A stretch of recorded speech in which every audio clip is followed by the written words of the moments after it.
¿Cómo andás, Marcelo? ¿Bien? Muy bien, muy bien. Me alegro mucho. Yo también.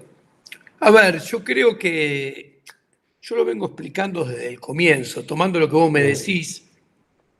Yo explico que el segundo semestre, a diferencia de lo que piensan muchos, les explico a mis clientes, va a ser un segundo semestre en el cual la macroeconomía se va a complicar en relación a lo que tenemos hoy en día. Es más, puntualmente, yo creo que el gobierno en este... Ahí me dicen que se ve con delay mi imagen. Vamos. No importa. El gobierno de Javier en estos momentos está dando lo mejor que tiene para dar con este plan económico si no hay cambios de pe a pa. ¿Por qué digo que está dando lo mejor que puede dar? Entonces, sin cambios muy de fondo, para adelante la situación se va a complicar. Porque, primero, la gran caída ya se dio. En estos momentos estamos transitando el pie de la L. Cayó así los primeros meses, estamos transitando el pie de la L sin ninguna posibilidad que está, como estamos, que se recupere ni que salga en forma de B. Pero en los últimos meses, o sea, dejó de caer, quedó hundida en el fango con economía real que según qué sector estemos hablando, una radiografía rápida te pinta la gravedad de la situación. Vos tenés un 5% de la economía que está creciendo en serio. Ese 5% de la economía que está creciendo en serio es la que está relacionada con petróleo, es la que está relacionada con minas y canteras. Después tenés un 10% de la economía que está rebotando estadísticamente.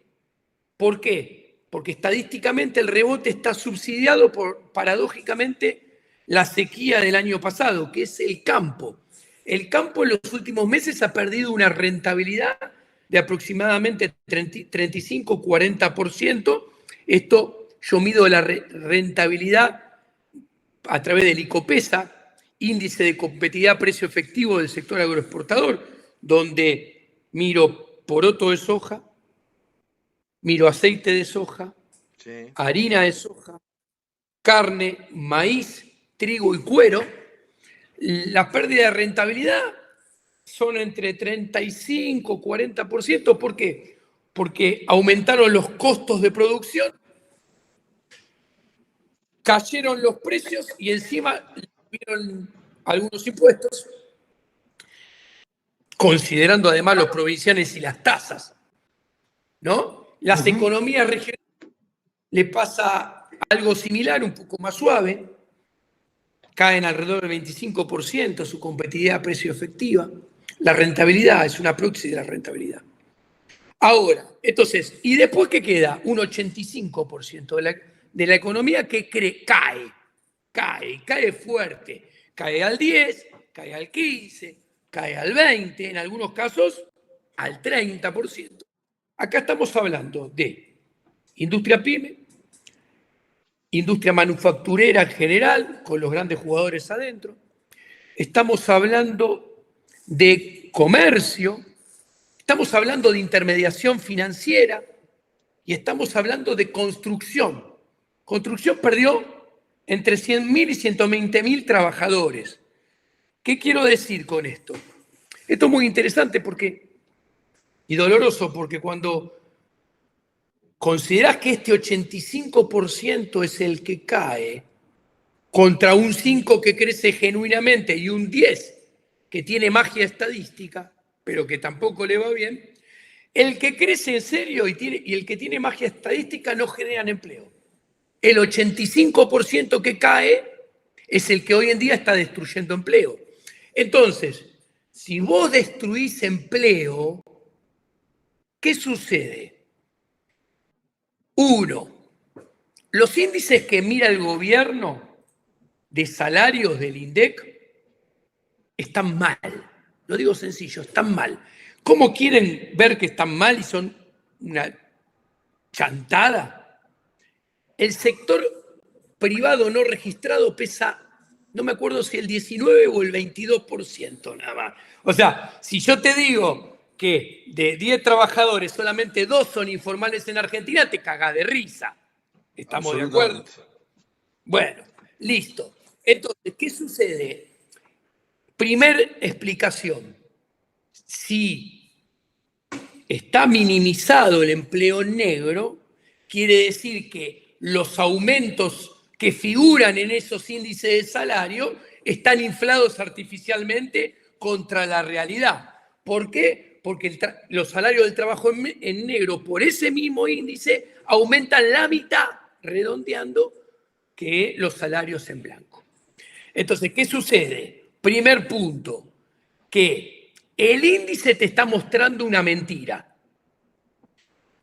Los aumentos salariales son mucho más bajos de lo que dice el índice, con lo cual no puede haber rebote del consumo. ¿Ok? Pero más aún, ¿dónde está la miopía intelectual de Javier?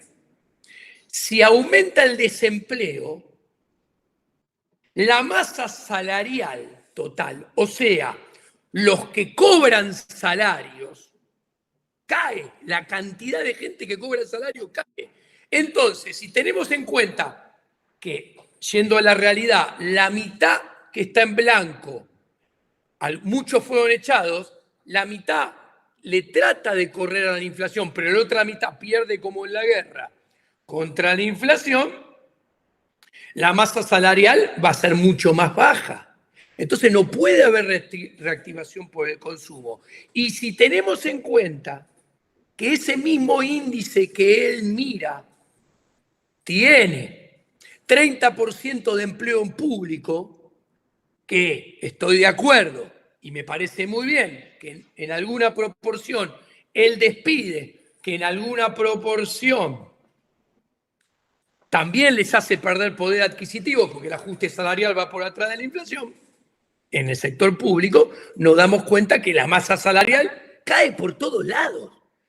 Entonces no puede haber recuperación vía consumo. Fíjate si podés subir un poquito el volumen, Diego. Sí. No puede haber recuperación vía consumo. Ahí lo subí, ¿se escucha mejor?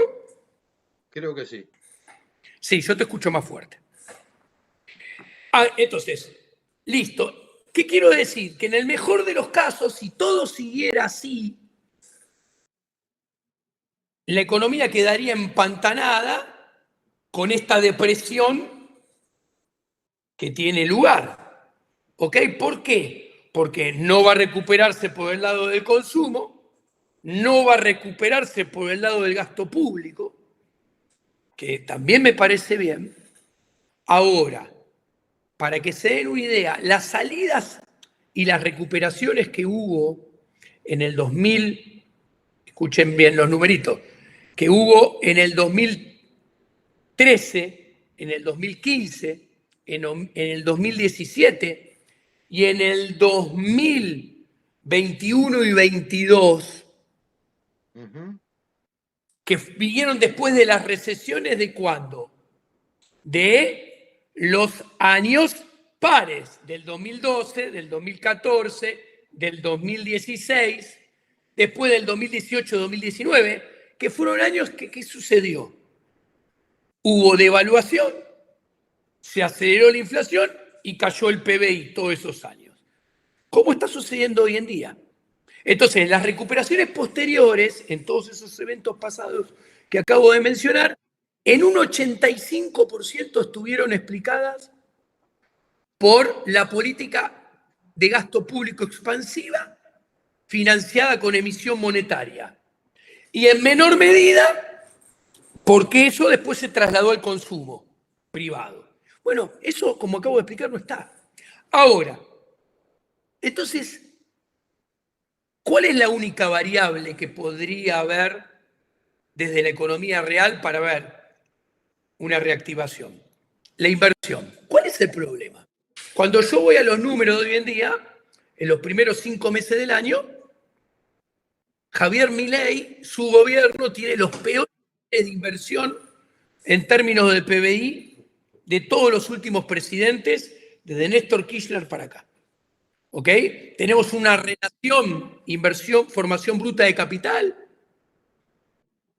PBI, medido por Orlando Ferreres, de Fausto Espotorno, que es asesor de Javier, del 14% del PBI.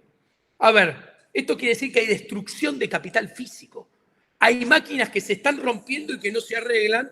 Hay máquinas que habría que reemplazar por nuevas máquinas y que ni por casualidad.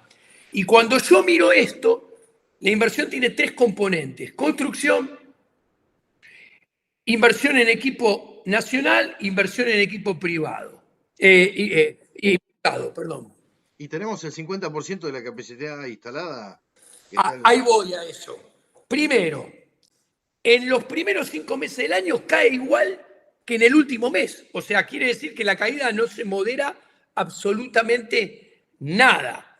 Además, ¿quién va a invertir en una economía en la cual el nivel de actividad está aproximadamente un 30% por debajo de lo que solía estar a finales del 2023 y más bajo que a mediados del 2022, y donde, por ejemplo, la industria manufacturera está utilizando una capacidad instalada de en torno al 52%. O sea, eso es un 23 puntos porcentuales por debajo del pleno empleo, que se lo considera el 75%. Entonces, resumiendo, y las exportaciones tampoco van a poder generar recuperación. ¿Por qué? Porque los precios internacionales caen, porque los principales productos de exportación han tenido mala cosecha, una cosecha regular, mediocre, y como si esto fuera poco, Argentina es carísima. Con este tipo de cambio no le sirve ni a los que producen para el mercado doméstico, ni para los que producen para el mercado externo. Concretamente, ninguna de las variables que te pueden gatillar un dinamismo económico: gasto público, por decisión política, que me parece bien; consumo privado, por lo que expliqué antes; inversión, por lo que acabo de mencionar; y exportaciones, por lo último que dije. Ninguna de las 4 variables te puede disparar crecimiento. Ahora, ¿por qué digo que es lo mejor? Estamos viviendo, y los últimos meses fueron lo mejor. ¿Por qué? Repito, la caída fuerte ya había pasado y queda empantanada, y va a quedar empantanada donde estamos, pero estaba vendiendo estabilidad del tipo de cambio. Y de la mano de la estabilidad del tipo de cambio estaba vendiendo que la inflación caía y bajaba. Y como se prolonga fuerte la recesión, la aceleración de la baja de la inflación se acentuó, y la inflación, que venía bajando lento, pasó a bajar más rápido. ¿Cuál es el problema? Que acá empiezan los nubarrones monetarios. Y los nubarrones monetarios hay que entenderlos porque los economistas no los comprenden, y por ende, como no lo comprenden ellos, no se lo explican a la audiencia. A ver, ¿por qué la inflación bajó, el dólar bajó, hubo estabilidad de tipo de cambio, para decirlo concretamente, febrero, marzo y abril? Y teníamos que el dólar, redondeando, había bajado de 1.300 a 1.250, de 1.250 a 1.000, o 950 inclusive. Porque se había desplomado la oferta de base monetaria y se había desplomado la oferta de agregados monetarios más amplios como M2. Es más, se había desplomado más la cantidad de dinero que la economía real. Entonces, eso contribuyó a que se desplome el tipo de cambio. ¿Cuál es el problema? Hay un punto en mayo y empieza a haber una gran expansión de base monetaria por un lado y de agregados monetarios más amplios por el otro y de crédito. Y esto es un gran problema para la estabilidad monetaria y de tipo de cambio. Explico, ¿qué está sucediendo? Cuando yo tomo el último mes, yo me encuentro que si hago último dato, que lo hice ayer en realidad esto, que era 14 de junio contra 14 de mayo, me encuentro que los plazos fijos cayeron 1,2%. Hay una caída de los plazos fijos nominal, cuando los plazos fijos pagan una tasa de interés. Sí, todo se cuenta a la vista. Hay una gran caída en términos reales en el último mes de los depósitos a plazo fijo. Esa caída de los depósitos a plazo fijo se muda a un aumento de los depósitos a la vista que en términos nominales aumentaron 11,8%. ¿Esto qué quiere decir? Que le ganaron, inventó, por 6 puntos porcentuales o 7 a la inflación. Ahora, ¿cuál es el problema? Quiero ser sencillo.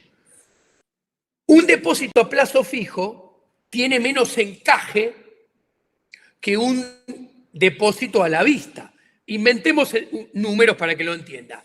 Si Trovato tiene 100 pesos a plazo fijo, el banco tiene que tener 10 guardaditos. Ahora, cuando Trovato los baja a cuenta a la vista, el banco tiene que tener 40 pesos guardaditos de los 100. Entonces el banco se da vuelta y le dice, che, Trovato me pasó a depósito a la vista. Emitime los pases que quedan,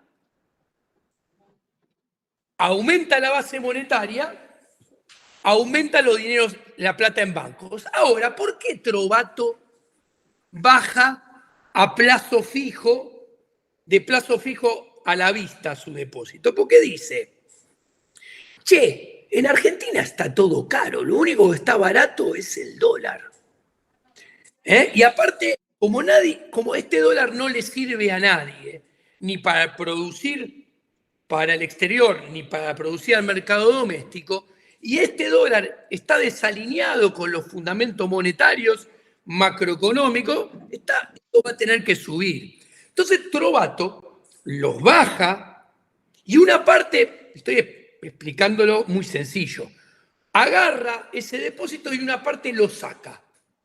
Aumentan los billetes y monedas, que el último mes en la calle que aumentaron 18,5% en un mes. Esto quiere decir que en términos reales aumentó 12, 13 puntos porcentuales. Trovato, ¿qué dice? Che, con esto compro dólar blue. Y ahí tienen por qué el dólar blue subió de 1.000 a 1.300. Del otro lado, Trovato dice, che, pero una parte voy a hacer MEP con esto a la vista y voy a hacer contado con liqui. Listo, hace MEP, hace contado con liqui y sube el MEP y el contado con liqui. No termina ahí el problema. Todo esto es expansión monetaria que, a ver, que se entienda. Al mismo tiempo, en paralelo, ¿qué está sucediendo? Antes, los bancos tenían el curro de prestarle con masa a tasa de interés positiva los pases. Viene este gobierno y acertadamente baja la tasa de interés de los pases. Pero ¿cuál es el problema? Que eso funciona bien mientras te crean. Cuando la gente empieza a dudar, eso empieza a ser un problema. ¿En qué sentido empieza a ser un problema? Que los bancos dicen, escucha, che, yo antes cobraba tasa de interés del banco y ahora tengo la plata inmovilizada. Y tengo más plata inmovilizada porque como me pasaron del plazo fijo a la caja de ahorro y a la cuenta corriente, tengo que tener más plata inmovilizada. Tengo que cobrarle tasa de interés a alguien. y no le puedo cobrar ya al Banco Central porque no me quiere renovar los pases.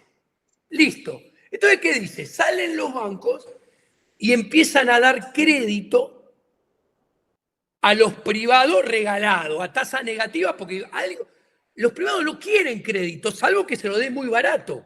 ¿Por qué no quieren crédito? Porque no quieren invertir, porque está todo carísimo, no quieren consumir, no quieren contratar gente. Entonces, se los tengo que tirar por la cabeza regalado. Esto lo explica la escuela austríaca, no lo explica ni Chicago, ni el keynesianismo. Entonces, ¿qué sucede? Del otro lado, dicen, che, ¿y un crédito para qué me sirve a mí? ¿Voy a comprar mercadería para mi comercio? No, si no se la vendo a nadie. ¿Voy a comprar insumos con el crédito para mi industria? No, si tengo las cosas en el estante, ¿para qué voy a producir si no le vendo a nadie? ¿Me compro un auto? Ni en pedo, con lo que están carísimos los autos, con lo que me sale ahora el seguro, con lo que me sale la patente. Ni en pedo, no compro ningún auto. Crédito hipotecario no hay, y es mentira que hay. Uno de los bancos argentinos más grandes que acaba de comprar un banco de Hong Kong, Shanghái, no dio uno todavía. Bueno, dice, bueno, entonces, ¿para qué aplico este crédito que me están regalando? Y bueno, lo único que está barato en Argentina es el dólar. Uso el crédito para comprar dólares.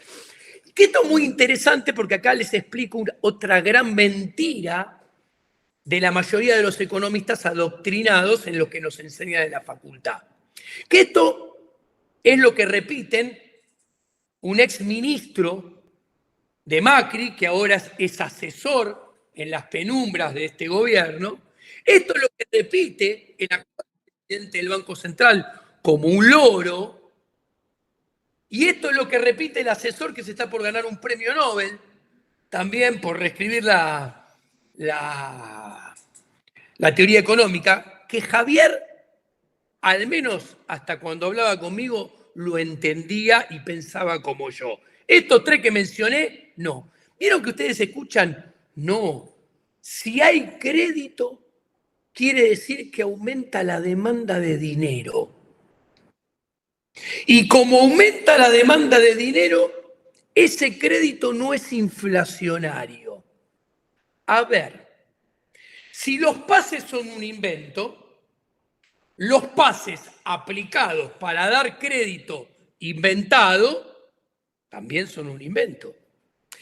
Si los créditos sin contrapartida de ahorro, que simplemente están alimentados por pases que hay que desarmar, no porque argentinos traen ahorro de afuera y lo ponen y lo cambian sus dólares por peso, eso sería con ahorro genuino, como eso no existe, el crédito es inventado.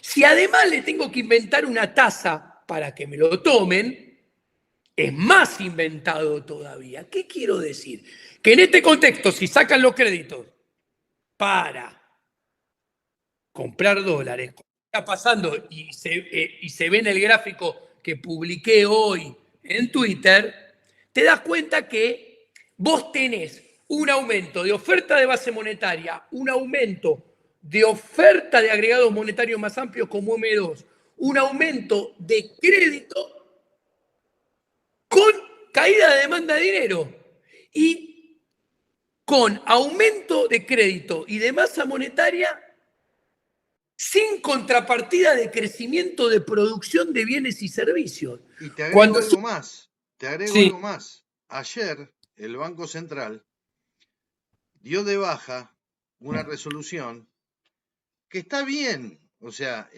va en el camino correcto. A mí me parece que fue una cuestión temporal en la que la está pifiando, porque ahora al campo le dio ayer más instrumentos para refinanciar sus deudas y no liquidar. Bueno, pero sus deudas muy baratas y no liquidar, porque antes tenían que tener un 5% de la producción, únicamente un 5% parada de la producción para poder acceder a esos créditos. Ahora no, ahora pueden tener todo en cero bolsa y refinanciar sus deudas. Y lo estamos viendo día a día que el campo no liquida. Pero acá está, Marcelo. No recompra reserva. Acá está el punto que lo que vos decís es exactamente lo mismo que digo yo. Es otro crédito inventado porque le tienen que aplicar la plata a alguien y ahora le tocó, con esta resolución, al campo. ¿Y el campo qué va a hacer? Te lo digo porque conozco a jugadores del campo. Bienvenido sea. Si antes no te iba a vender $1, ahora directamente utilizo eso, no solamente para no venderte, sino para dolarizarme, te dicen. Entonces, ¿qué sucede? Esto, más temprano que tarde, en la película de mediano plazo, va a traer aumento del tipo de cambio. Ahora, el aumento del tipo de cambio, con caída de la demanda de dinero y nivel de actividad empantanado en un nivel de depresión o de recesión muy fuerte, el nombre lo de menos, más aún con cepo, te va a generar un desequilibrio, primero, de exceso de demanda en el mercado cambiario, que como contrapartida del otro lado va a tener un exceso de oferta en el mercado de dinero. ¿Esto qué quiere decir? Que en el mercado de cambio va a implicar un salto, una suba pronunciada, mayores que los 300 mangos que subió el dólar en los últimos meses, en el último mes y medio, más adelante en el tiempo. Ese salto del tipo de cambio después se va a repercutir primero en una suba de precios mayoristas y después, más tarde, en una suba y aceleración de precios minoristas, que como esto digo que Javier lo entendía, de hecho lo dijo en el IAEF, ¿esto qué implica? Esto, cuando él se burla del pass-through, yo también teóricamente, conceptualmente me burlo. ¿Por qué? Porque esto no es otra cosa que un cambio de precios relativos con un efecto redistributivo. Y yo te dije, primero sube el tipo de cambio, después los mayoristas, después los minoristas. ¿Te nombré los salarios? No, no te nombré los salarios vienen después todavía. Con lo cual, ahí cuando suceda esto, se corre además el riesgo de que esa base de la L deje de ser paralela al eje de las X y se corre el riesgo que vuelva a caer. Entonces, por eso, por todo esto, es que menciono que corremos el riesgo de que la segunda mitad de este año, en algún momento, se complica en relación a lo que vivimos hasta ahora, que lo vamos a empezar a extrañar. Sí. Lo que vivimos ahora en relación a lo que viene en los próximos meses. Porque ahora, aparte... Lo que yo no puedo entender, ¿sabes qué es? Sí. El famoso triple 2, ¿no? Que querían converger 2% de crawling, 2% de tasa de interés y 2% de inflación mensual. Sabiendo que tenés una debilidad política manifiesta y que tenés a unos bebés de pecho, que es el círculo rojo, que dicen, flaco, vos me querés hacer converger todo al 2%, querés que yo desahorre, que desarme mi patrimonio personal para no echar gente, o sea, me querés obligar a vender el canuto para reactivar la economía. Bueno. A mí eso nunca me cerró. Bueno. La otra parte que no me cierra es por qué, si en un mercado que teóricamente el Banco Central no tiene por qué meterse, que es en el dólar contado con liquidación y el dólar MEP, ¿por qué no lo liberás? ¿Por qué no arrancás por ahí? Bueno, acá las respuestas están todas interconectadas y es interesante mirarlas como un todo. Lo primero, voy a decir una cuestión de fondo. A ver, la ingeniería monetaria en particular, la ingeniería monetaria socialista en particular, y la ingeniería macroeconómica socialista en general, como explica muy bien von Mises en su libro Socialismo, está condenada a fracasar. Ahora, ¿por qué hablo de ingeniería socialista? Porque, a ver, agarrar una variable como el tipo de cambio, que es la resultante de la interacción de miles, de cientos de miles de agentes económicos privados comprando y vendiendo divisas. ¿Ok? Y pretender que vaya al 2%. Pretender que el nivel general de precios y su variación, que lo explico, nadie ve el nivel general de precios. Nadie ve su variación, porque eso es todos los precios de la economía. Nosotros vemos la estimación del nivel general de precios y la estimación de la variación del nivel general de precios que inventa el INDEC. ¿Ok? ¿Por qué digo esta diferencia? Porque el nivel general de precios son todos los precios de la economía y detrás de todos los precios de la economía, de vuelta, están cientos de miles, millones de personas poniendo sus precios a lo que cada uno hace. Entonces, tratar de que todo eso se mueva al 2, así como tratar que el tipo de cambio se mueva al 2, es una ingeniería socialista a la cual no se atrevió ni Lenin. Ahora, sigo peor aún. Manejar la tasa de interés, que es Javier en el IAEF se llena la boca de la tasa vixeliana y acusa que mover la tasa de interés y determinarla es peor que Moreno.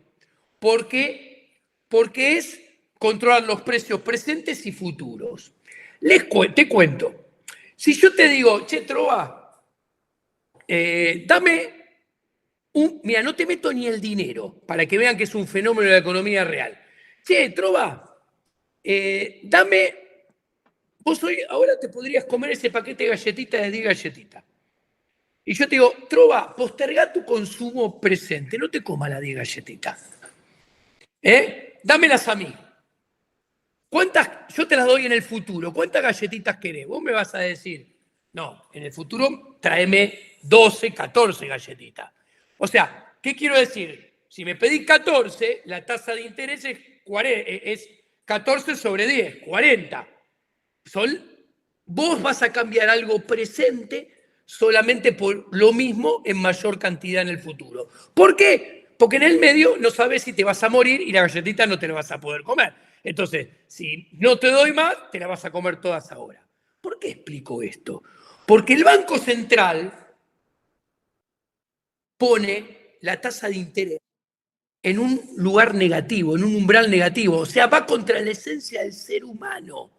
Entonces, ¿qué explico? Ese triple 2 que vos mencionás es la ingeniería comunista más grande del planeta, porque un comunista dice, che, te pongo la tasa de interés en 0 para que vos te comas todas las galletitas en el presente y haya un boom de consumo y aumenta el nivel de actividad en el presente. En el futuro, que no haya galletitas, no me importa, después veremos qué pasa y cómo nos arreglamos. Ahora, pero escúchame,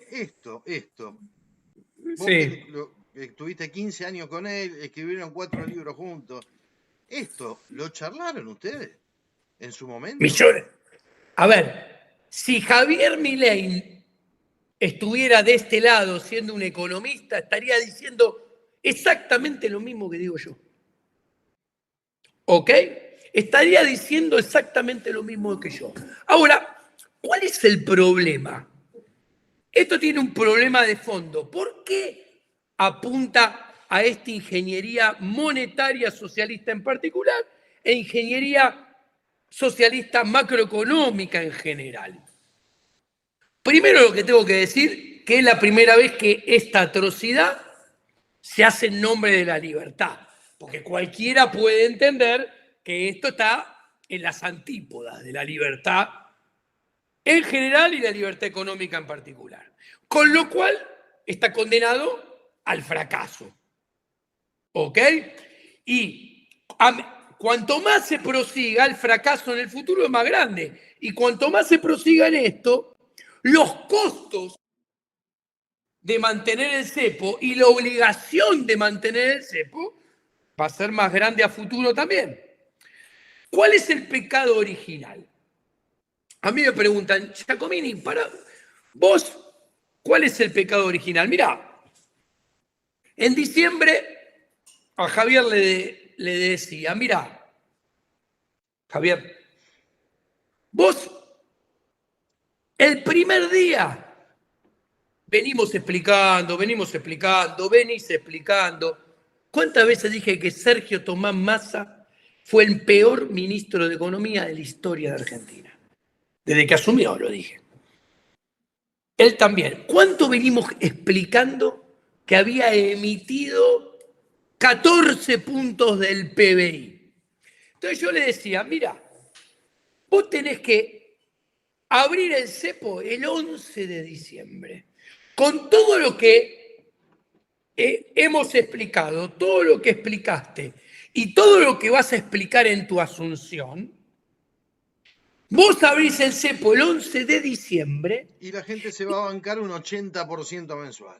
Y le echás toda la culpa a Sergio Tomás Massa. Y a las pruebas me remito. A ver, el anterior gobierno sigue subsidiando a Javier. El peronismo en la oposición sigue subsidiando a Javier. Mirás si lo hace en junio con los pésimos resultados, imagínate si no lo iba a hacer el 11 de diciembre. Entonces, yo le estoy diciendo, yo le aconsejaba eso diciendo, mira, es la única que tenés. Lamentable. A ver, vos elegiste ser presidente después de 2 gobiernos de Cristina, de un gobierno de Macri y de un gobierno de Alberto. Entonces, pretender que las cosas sean fáciles y no pagar costos después de esas 4 lacras es imposible. Entonces, ahora bien, me preguntás, ¿te puedo asegurar que va a salir bien? Ni de casualidad, puede salir mal. Ahora, si vos no lo hacés y cuanto más tiempo no lo hagas, tenés mayor certeza, 1, de que no lo vas a poder hacer después, y 2, que las cosas van a ir cada vez peor. Por lo tanto, no te doy ninguna certeza al principio que salga bien, pero es la única que te queda, la única posibilidad. Hacelo y prende una vela de que tengas suerte de que te vaya bien. Ahora, imaginémonos, números que parecen escalofriantes. Digo, mira, el tipo de cambio saltaba a 2.000. ¿Ok? Listo, si el tipo de cambio saltaba a 2.000 y la inflación tenía un fogonazo el primer mes, invento, qué sé yo, hagamos regla. Javier vive haciendo regla de 3 simple, porque todas esas extrapolaciones que hace, en un día la inflación fue de tanto, en una semana la inflación fue de tanto, entonces en 365 días de tanto, es una regla de 3 simple, el famoso 17.000. Digo, mirá, si el dólar lo subiste a 1.000, bueno, sube a 2.000, no hubieras tenido 25 de inflación, hubieras tenido 50. Y el segundo mes no hubieras tenido 20, hubieras tenido 40. Ahora, ¿qué sucede? El salto del poder adquisitivo del dólar con la apertura del cepo, que no hiciste, primer error, más un Righi solito, sin nada estrafalario, de esas leyes, de estos que sacaste el video con la ley viajando de 700 hojas desde la Casa de Gobierno al Congreso, un Righi solo, con el dólar salteando a 2.000, más el tipo de cambio volando a 2.000, hubiera hecho que gente de afuera y que los argentinos escupieran dólares en serio. Probablemente, no lo sé, pero más chance que ahora seguro en ese comienzo. Y el tipo de cambio hubiera bajado de ese 2.000, no sé, qué sé yo. Es un ejemplo que estoy dando. Es A mí contrafáctico, pero hubiera pasado lo que quizá pasó. Ahora, esto no es contrafáctico, esto es teoría económica, el contrafáctico, pero porque te estoy sacando trabas, te estoy levantando el cepo, tenés un tipo de cambio con poder adquisitivo fuerte, entonces el dólar te rendía. Ahora, esto no es contrafáctico. ¿Por qué no lo hace? Porque prioriza, primero, porque prioriza mantenerse cómodo en su puesto durante 1, 2, 3, 4, 5, 6, 7 meses, como ahora, pudiendo dar vueltas por el mundo sin afrontar el hipotético riesgo de un escenario que se le complicaba al principio. Y no estaba dispuesto él al principio. Y no estaba dispuesto él como persona, como burócrata estatal, correr el riesgo de enfrentar un escenario más traumático que tuviera más posibilidades que lo eyectaran a él del cargo. Lo cual es un error intelectual. ¿Por qué? Porque las probabilidades de que te eyecten del cargo crecen a medida que no soluciones las cosas, a medida que se complique, porque vas perdiendo credibilidad y reputación a medida que pasan los meses. Al principio, ¿quién te iba a eyectar del cargo si venías con toda la reputación y credibilidad? No de cualquier político, del tipo sin prontuario, del tipo que viene de afuera de la política y del tipo que actúa como piensa y como dijo. Porque habló siempre contra los impuestos, habló siempre contra el cepo, habló siempre de las reformas estructurales de fondo y el comienzo, abrir el cepo, ¿ok? Poner el RIGI, eran reformas estructurales en serio, y una sola, para que vengan inversiones. Entonces, ahora, la miopía está en que él, y lo repito, lo dije, por cagón, por preservar su asiento y su puesto, no hizo nada de lo que tenía que hacer. En lugar de arriesgar y de vuelta en línea con la acción humana. Porque la acción humana que tanto explica la escuela austríaca es riesgo y incertidumbre. Con un ejemplo se entiende. Si el ser humano por miedo no salía de la cueva para cazar, se moría de hambre. Si el ser humano por miedo y riesgo no probaba inventar aviones, porque a ver si se caía y se mataba, el ser humano seguiría sin volar. O sea, la esencia del ser humano, el progreso, los buenos resultados, están en afrontar los riesgos, en afrontar los miedos, la incertidumbre, todo lo que no hizo. Ahora, yo te llevo a la realidad. Cuando Sí. quise decir contrafáctico, me refería a un punto en especial que ya no vale la pena volver. Pero digo, ahora, en septiembre nos tenemos que juntar con el Fondo Monetario Internacional y tenemos que llevar un programa. Guita Sí. Gopinac, por más que Javier se le haya agarrado con el chileno, con Rodrigo Valdés, Luis Cuvedú y Guita Gopinac le pusieron la firma a lo que escribió Rodrigo Valdés.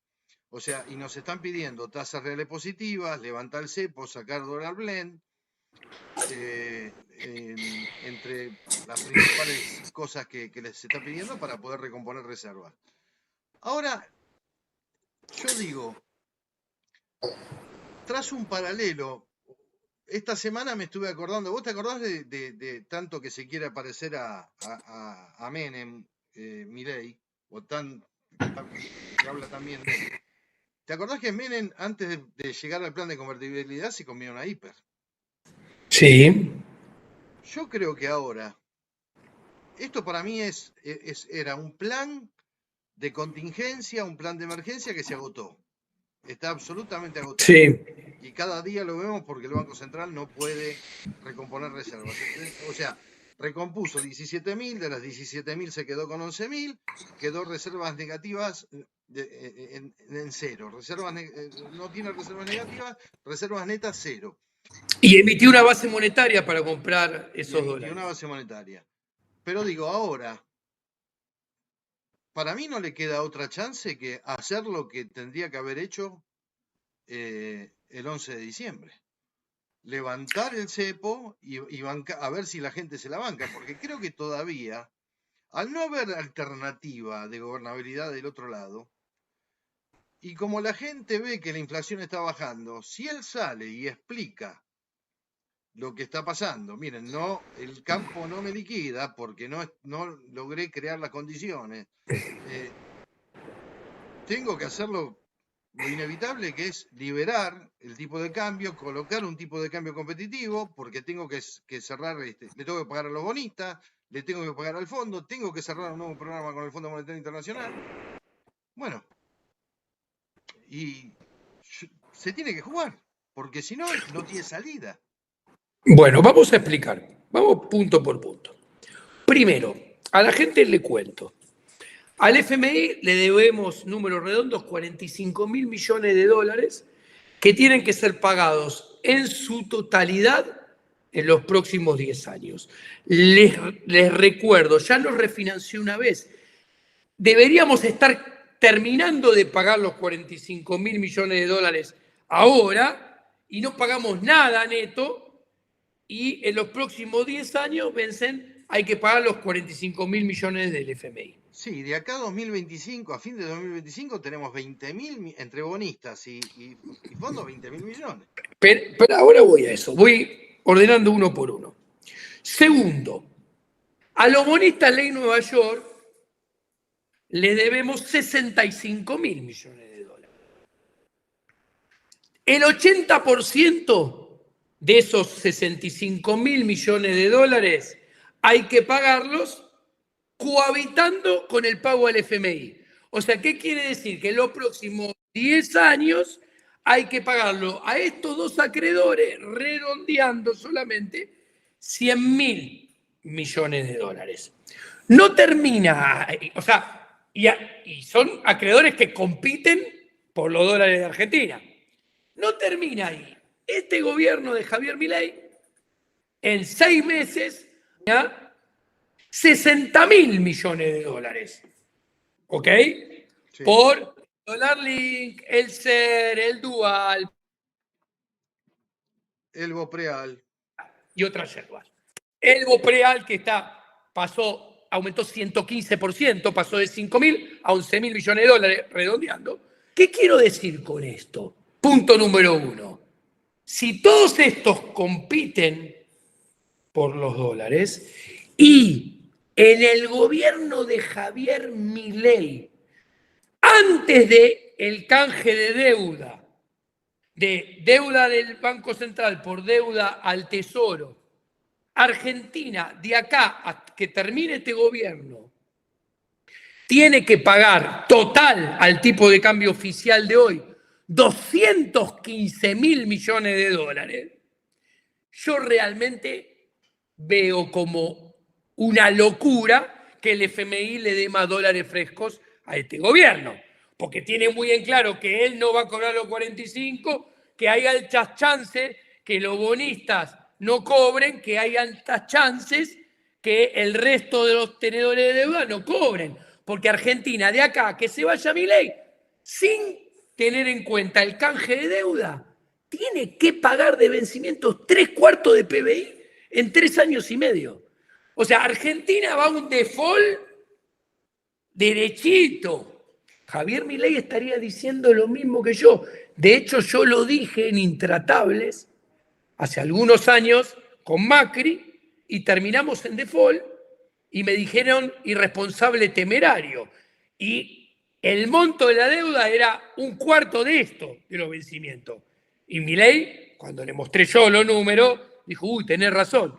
Bueno, listo. O sea, vamos hacia esto.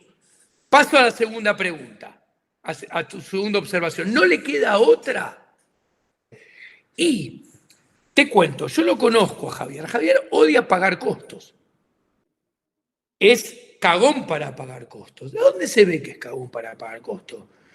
A la prueba me remito. No quiso abrir el cepo cuando era mejor abrirlo que ahora.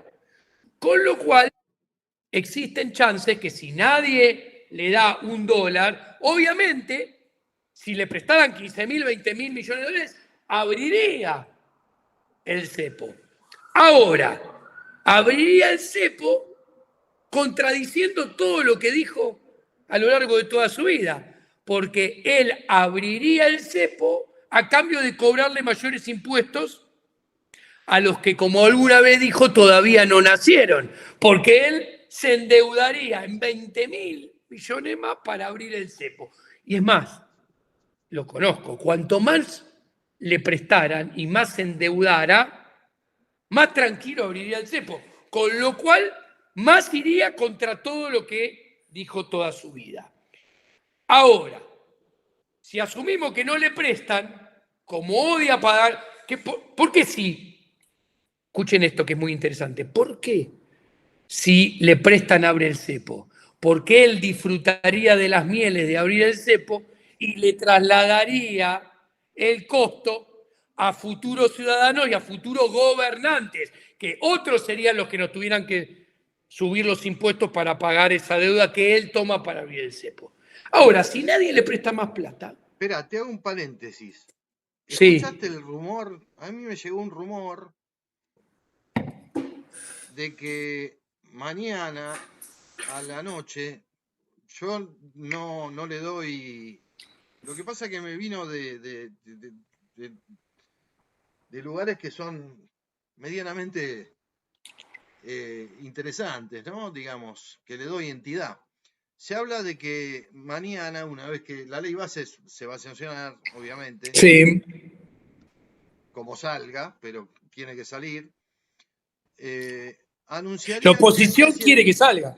Sí, no, va a terminar saliendo. Claro que la oposición quiere que salga. Le conviene que salga, no tiene excusa, tiene que gobernar y gestionar. Bueno, Le sale mal, se mete en problemas solito y no le puede bueno, echar yo la le culpa. vengo diciendo a los miembros de mi canal, hoy en el Palacio Barolo, en el segundo piso, Sí.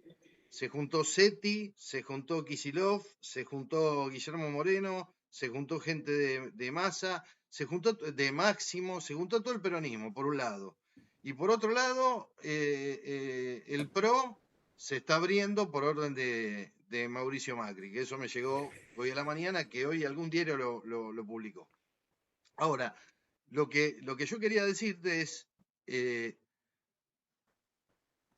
hay un rumor como que Basilea le prestaría algunos morlacos, unos 5.000, 7.000 millones de dólares. A mí no me cierra. A mí tampoco, pero no importa. A vos y a tu audiencia, que no sé cuántos serán, tiene que tener en claro que un cepo se puede abrir en cualquier momento. A la ciudadanía le es mucho más beneficioso que la apertura de cepo sea sin endeudamiento y que el costo a pagar sea un ajuste de precios, de tipo de cambio y de inflación en el presente, que el costo lo paga el político, pero no lo paga la ciudadanía al futuro, eso es mucho mejor que una apertura del cepo endeudándose en 5.000, 10.000, 15.000 o 20.000, donde el único beneficiado es el político que lo abre a expensas de que la ciudadanía y los próximos políticos del futuro paguen los costos teniendo que afrontar mayor gasto público y mayor impuesto a futuro para poder enfrentar los intereses y los vencimientos de esa deuda que tomó para abrir el cepo. Ahora, si a esto le agregamos que no somos un país desendeudado, si tomamos todos los anteriores números de default, de deuda que mencioné y de vencimientos que mencioné, que dije, Argentina se dirige hacia un default si a lo mojado le agregamos empapado otros 20.000 millones más, es hipotecar sobre hipotecar, que de hecho es lo que hicieron todos, porque Cristina hipotecó el futuro, llegó al 10 de diciembre quemándose 45.000 millones de reservas del Banco Central, así llegó al 10 de diciembre del 2015, con su cepo. Después, Macri llegó al 10 de diciembre del 2019 hipotecando el futuro. ¿Qué sería esto? Los 57.100 millones del acuerdo con el FMI, que después terminaron siendo 45 nada más. Porque Alberto Fernández no recibió el último tranche de 12.000 millones. Y después Alberto Fernández llegó al 10 de diciembre del 2023 hipotecando el futuro. ¿Por qué? Porque no pagó ninguna deuda a la que tenía que pagar, bonistas, Ley Nueva York, FMI, y pateó todas concentrando sus vencimientos a partir del gobierno que le seguía a él. Este caso sería récord, porque tendríamos un gobierno que sería el de Javier Milei, que en el primer año estaría aumentando, en el primer semestre, 60.000 millones de dólares de la deuda en 6 meses, más 20.000 o 15.000 para abrir el cepo en el mes número 7 o octavo, para poder transitar el primer año. Ahora, o sea, es más de lo mismo a la N. Ahora, es mucho mejor y barato un ajuste vía precio, tipo de cambio e inflación para abrir el cepo, que es lo que hay que hacer, que endeudarnos a futuro. Ahora bien, pero vos decís que él, o sea, yo lo que quiero entender es, esa es tu opinión. Sí. Pero vos lo conocés a él. Sí. ¿Qué va a hacer? ¿Qué va a hacer? Porque para negociar con el Fondo Monetario Internacional, bajo estas circunstancias, lo bochan. La octava revisión, la novena revisión no la pasa. No la pasa. En septiembre tiene que ir con un programa. Con un programa de. Primero tiene 2 meses para corregir la distorsión de precios relativos, luz, gas, todo lo que vino pateando porque se enamoraron de la desinflación. Tiene que terminar de corregir la distorsión de precios relativos. Y después tiene que armar un plan de estabilización. El único capaz que yo veía con la cabeza, con pragmatismo y sobre todo con conocimientos para armar un plan de estabilización, la renunció, que es Cotani. Sí. El único Sí, es Cotani. sí. O sea, que hoy no tiene en el staff de economía a alguien que sea capaz de armar un programa de estabilización, un plan económico con una agenda, con un sendero de productividad, un sendero de los caminos de Si tuviera alguien, el Toto Caputo ya no sería ministro de Economía y Bausiri no sería presidente del Banco Central. La revelación que no tiene nadie es que los dos siguen en el cargo. ¿Ok? Dicho esto, yo creo que como no le gusta asumir costos, hay una probabilidad nada menor que en la tendencia siga haciendo lo que está haciendo porque no quiere pagar costos, le tiene terror a pagar ese costo. ¿Ok? Si sigue haciendo lo que está haciendo, podría venir una más, ¿cómo diríamos? Una masación del plan del gobierno que está haciendo, en el sentido que empezaría a hacer cosas heterodoxas al estilo Massa para camuflar el crawling peg del 2, vaya a saber, que no son ninguna solución, es en la película de mediano y largo plazo agrandar los problemas, ¿no? Porque sí, para hacer... a jugar con el impuesto país. Claro, Le eso bajo es el una 10% y a los importadores le toca el billete. ¿no? Cambiar el crawling peg, que parece... si acelera el crawling peg, otra alternativa, luce como algo que sirve las primeras semanas, los primeros meses, pero después te meten otro problemón. Ahora la inflación va a subir. Eso es una alternativa. La otra alternativa es seguir incumpliendo lo que dijo toda su vida, porque antes de un plan de estabilización en esta coyuntura va a tener que romper contratos.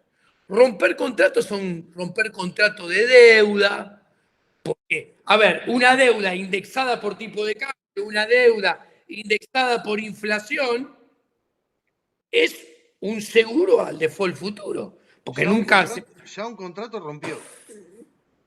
El de la mesa de tarifa, decís, ¿a cuál te referís? Y el pago a Camesa, que le pagó con Ahí los tenés. 38. Ya un contrato rompió.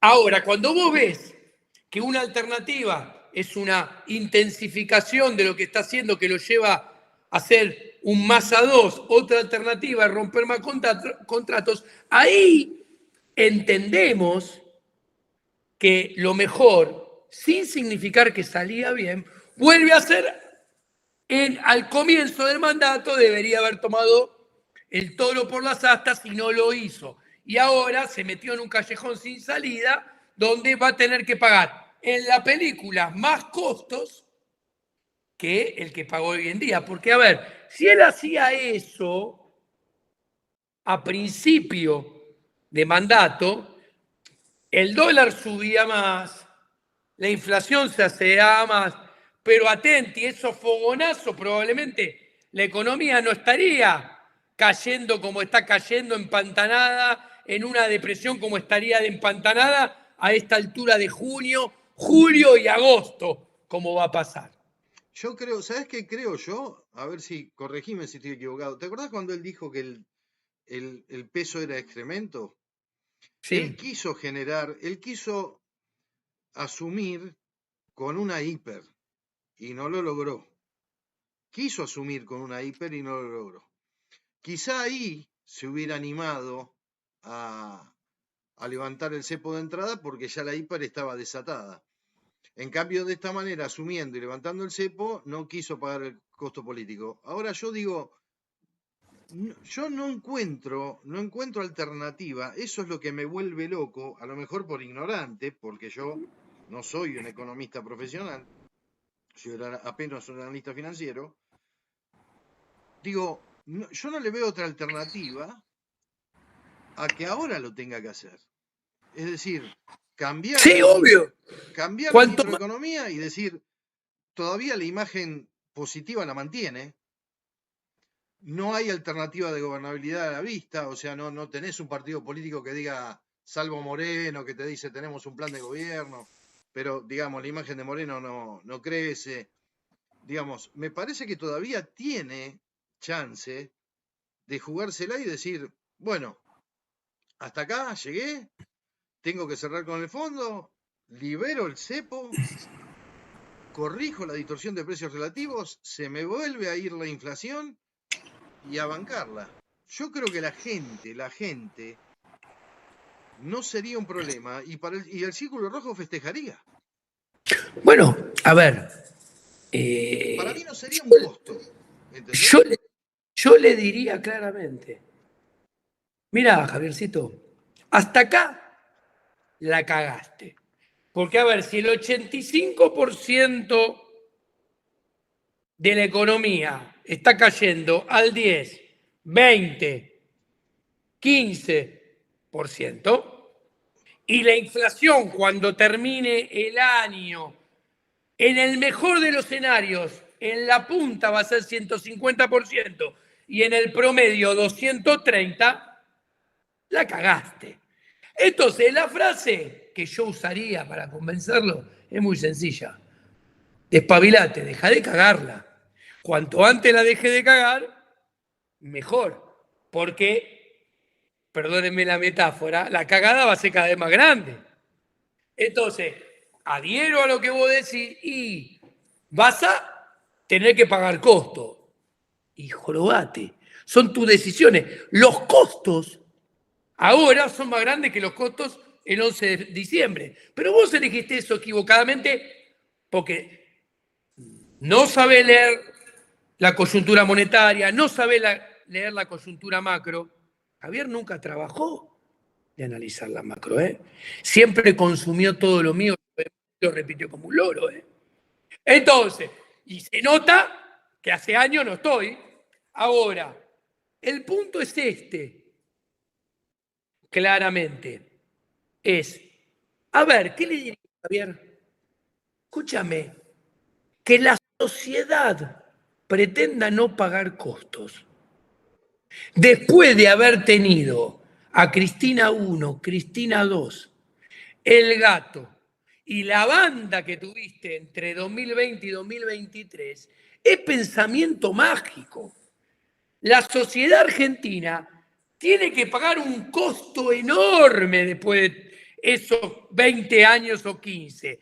Pretender seguir ocultándolo debajo de la alfombra, como hiciste hasta ahora, no es otra cosa que agrandarlos a futuro. Exactamente como lo hicieron todos los otros que te antecedieron previamente. ¿Ok? Ahora, a mí lo que me preocupa es el entorno, porque tiene a Peaky Blinders, ¿cómo se llama? Al Peaky Blinder Santiago Caputo, la tiene a Karina, o sea, hay una parálisis de gestión total, porque hoy la que A Caputo no gobierna... lo conozco. ¿Eh? A Santiago Caputo no lo conozco. A Karina, conjunto vacío. Bueno, por eso, pero parte de la gestión se la está derivando, hablen con Karina, lo sabe todo el mundo, que él se ocupa de la macroeconomía y nada más, que lo demás es hablen con Karina. Digo, el entorno no veo que lo ayude, no veo a nadie que le diga, Javier, tenés que hacer esto porque todavía tenés chances de que la gente se lo aguante. Yo digo, si se lo aguantó a Menem, Sí. ¿cómo no se lo va a aguantar a un tipo que vino y dijo voy a hacer parte, en realidad parte de la casta no lo está pagando la gente, pero la gente no es boluda, la gente sabía que iba a pagar un costo por el ajuste. Pero, o sea, los agentes económicos lo estamos viendo todo, que esto no da para más. Este plan de emergencia se agotó. Se agotó. Cada día que pase, el Peor. costo a pagar va a ser más grande. Totalmente agotado. Cada día más, con lo que explica el comienzo de lo monetario, está claro. El costo a pagar de una apertura de cepo, cuanto más tardía, el costo va a ser más grande. Hagas lo que hagas. ¿Ok? Ahora, ¿endeudarte para qué? Para que los dólares entren por una ventana. Porque esto la gente lo tiene que entender. Dice, no, porque si el FMI nos presta 20, 15, 10, 5, Basilea, el que sea. Señores, endeudarse para abrir el cepo no es otra cosa que cobrarnos, que en el futuro haya más gasto público, más intereses, más impuestos, mayor costo de capital, menor inversión, peor nivel de actividad futuro. ¿Para qué? Para que en el presente le vendan dólares a un tipo de cambio inventado a los amigos del poder y a los empresarios prebendarios, porque si vos querés, si vos abrís el cepo solamente si alguien te da dólares, ¿por qué querés que te den dólares? Para contener la subida del tipo de cambio y contener entonces la inflación, primero mayorista y minorista, que vendría si no contenés el tipo de cambio. ¿Y qué es contener el tipo de cambio? Vender dólares a quien vos querés, a quien vos te parece, a un precio ficticio, inventado, muy bajo. Lo antiliberal. Ahora, los fanáticos de Javier a vos te tildan de envidioso, de rencoroso, de resentido. Totalmente desconocen que vos, cuando él tomó la decisión de dedicarse a la política, vos decidiste dar un paso al costado. Yo lo dejo a Javier, ¿sabes? A veces quisieron que volviera. Siempre fue no la respuesta. Y mal no te está yendo. De hecho, me consta que mal no te está yendo. A ver, primero, mi vida, envidioso. Me río mucho porque para hablarme de envidia deberían conocer mis gustos y mis preferencias. Primero, yo decidí no estar en el diagrama de la política económica. ¿Por qué? Porque soy ético. Yo hago coincidir lo que pienso con lo que digo, lo que hago. Para mí no había manera de no afrontar un costo enorme después de las últimas 4 presidencias y no había manera que con la herencia recibida más este sistema de gobierno político institucional que hay, poder hacer un programa económico que le vaya bien en lo monetario, le vaya bien en lo fiscal y en consecuencia le vaya bien en la macroeconomía.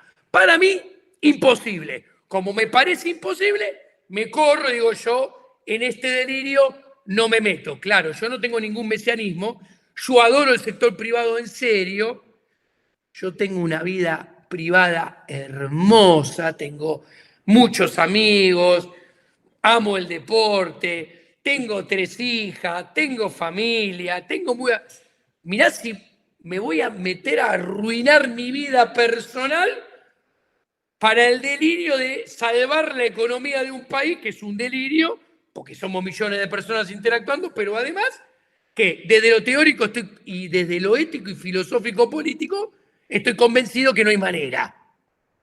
¿Entendés? Entonces, ¿existe la chance de que te llame? no, porque se lo dejé bien en claro que siempre le iba a decir que no.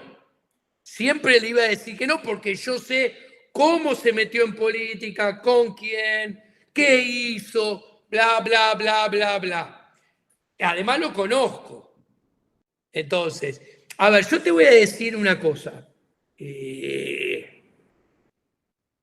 Ese al último, que si hay alguien para alguien que él no tiene tabla rasa, es conmigo. ¿Por qué? Porque él sabe que si me contacta y yo accedo, primero, se lo dije, vos tenés que venir a mi casa, porque si me llamás vos me estás buscando a mí, y yo no entro a ninguna oficina pública, no entro a ningún edificio público. ¿Por qué? Porque quedo escrachado en una lista de ingresos y después eso se usa para carpetazo, que ya comí nieto, vas a tener que venir a mi casa. Segundo, vas a tener que escuchar que te diga desde lo de ético un montón de cosas que no querés escuchar. Tercero, desde lo intelectual y desde lo económico. ¿Por qué? Porque adora que le digan,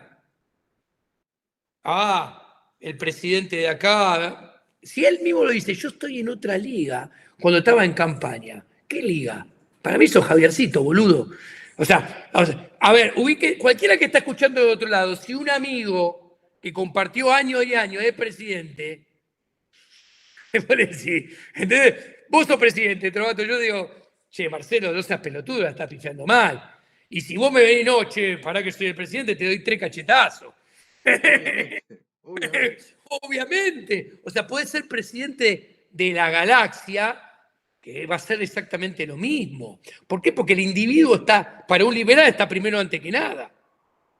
Y si a esto le agregas que un liberal respeta mucho más a un empresario o a un trabajador, un cuentapropista, que a cualquier político, ni hablar.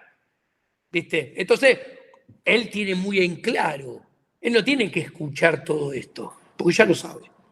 Entonces, no se va a exponer a eso. Y otra cosa que me llama la atención es que en Twitter ningún economista te contesta. Ninguno. Porque es muy sencillo. Ninguno. Porque les muevo toda la estantería. Porque saben que cuando los economistas, el promedio no saben de filosofía política, no saben de ética, no saben qué es el Estado. Y cuando vos analizás macroeconomía en el mundo de hoy, donde el Estado es el 50% de la economía, es muy diferente el resultado al cual arribás cuando pones el análisis macro, micro y financiero debajo de todo este paraguas que yo he estudiado y que ellos ignoran por completa, a el paraguas de ellos que no tiene paraguas y se empapa de la lluvia porque no tiene ese paraguas. Entonces, ¿qué sucede? Los meto en problemas que no pueden resolver. Y el tema que explicaba al principio de esta entrevista que me estás haciendo, de, che, todos creen que si aumenta el crédito es porque está aumentando la demanda de dinero, y yo se los expliqué a ustedes, y todos ustedes que no son economistas lo entendieron en 10 minutos. Lo que pasa es que ellos prefieren taparse los oídos, darse vuelta, porque ¿qué es? Entender lo que yo digo y entrar en un ida y vuelta. Primero perder intelectualmente y después darse cuenta que es disrupción cognitiva, porque todo lo que estudian no lo tienen que tirar a la basura. Ahora, saquemos a Diego Giacomini de lado. Sí. Domingo Cavallo fue el mejor presidente, el mejor ministro de Economía de la historia, dijo Javier. Dijo Javier eso. Yo no lo compartí nunca, pero dale. Bueno, pero lo dijo. Sí. Carlos Rodríguez.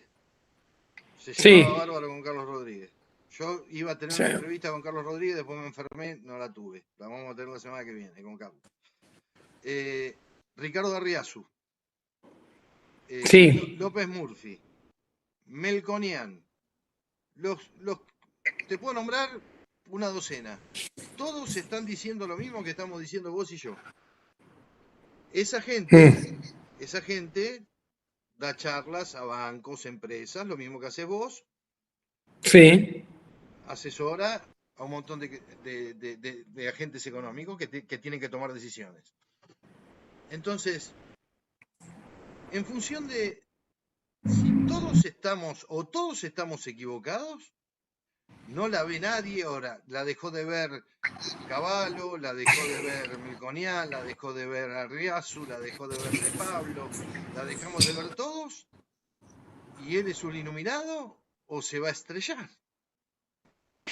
Mira, a ver, yo a la audiencia que tenemos del otro lado le diría, a ver, señores, Cavallo, Carlos Rodríguez, Roque Fernández, Mariano Fernández, profesor del SEMA, Melconian, me puedo incluir, más allá de lo que yo piense de cada uno, no importa qué pienso cada uno. Si yo le hago estos nombres, todos estos, yo fui el primero, antes que empezara toda esta historia, soy el primero que dije, chao, Bariloche. Después, en diferentes momentos, todos le dijeron, chao, quédate solo, buenas noches, Bariloche. Todas esas personas, con la formación que tengan, la reputación que tienen, la credibilidad que tienen, es un conjunto. Todos esos lo dejaron a Javier solito porque todos esos quisieron. Ahora, hay otro conjunto. Ramiro Castiñeira, Furiace, Botier, Marul, que son los que están con él y se juntan con Olivos con él. Si yo a tu audiencia le pregunto... Sí, te faltan 4 o 5 más, pero bueno. No importa, son los que me acordé. A ver, poneme en términos de autos, sin decir nombre, el primer conjunto versus el segundo. El segundo conjunto son todos Fiat. Son todos Fiat. El otro, pues, según los gustos de cada uno, puede tener Audi, BM, Mercedes, lo que sea. No, sin ser despectivos, digamos. Es gente, estos chicos, Marul, Ramiro, Miguel Bogiano, Fausto Espotorno, digamos, es gente que no tiene la experiencia en la gestión, como Roque Fernández, como Carlos Rodríguez, como Arriazu. No tienen experiencia y le falta, no digo que le falta esquina, o sea, pero le falta recorrido, lógico, por la juventud. O sea, bueno, ahí está. Nosotros hace 30 años atrás, ¿no? A ver, yo esto es importante porque me van a entender. Yo, de todo esto, aprendí mucho más entre los 45 y los 52 que entre los 40 y los 45. Y entre los 45 y 45, entre los 40 y los 45 había aprendido mucho más que entre los 35 y 30. Y así para abajo. Todos estos muchachos tienen 40 pirulos. A ver, ¿qué quiero decir? Es acción humana de vuelta. Son capas y capas de información, de estudio, de vivencias, de información, de ir a lo largo de 20 años a empresas de todos los tamaños, de todos los sectores, que el primer conjunto tiene y el segundo no. Ahora, yo que tengo información privilegiada, los conozco a todos y los conozco a Javier. Javier lo tiene porque le dicen sí señor, y hasta le tienen miedo. Y los tiene para sacarse la foto, como cosa que no puede hacer con todo el otro primer conjunto. Ahora, ¿por qué estamos hablando de esto? Y es importante entenderlo, más allá de lo que digamos.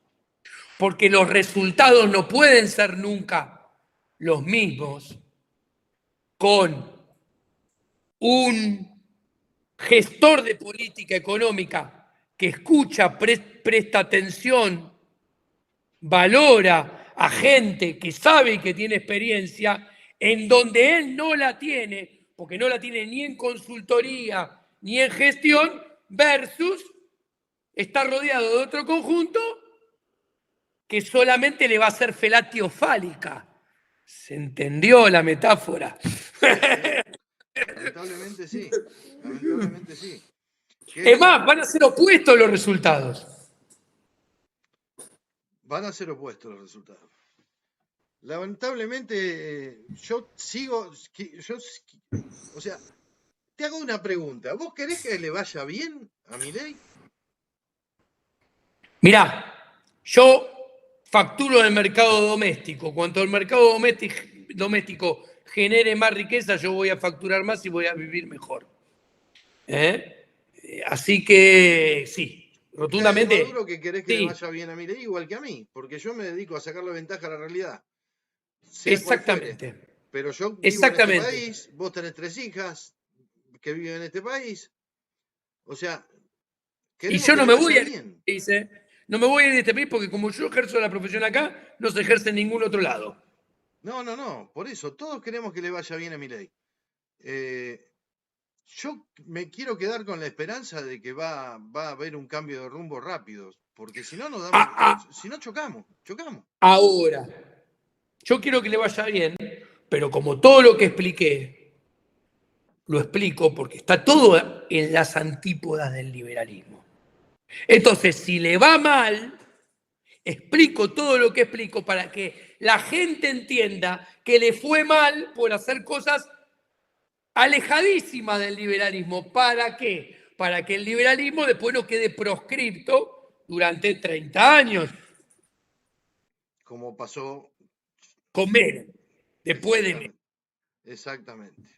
Porque si el liberalismo queda proscripto, es una victoria en bandeja de plata, oro y platino al socialismo. Y vamos a terminar siendo más pobres. Todavía. Sí, señor. Ahora, entonces, al mismo tiempo, cuanto más siga esta farsa, mayores son todos los costos.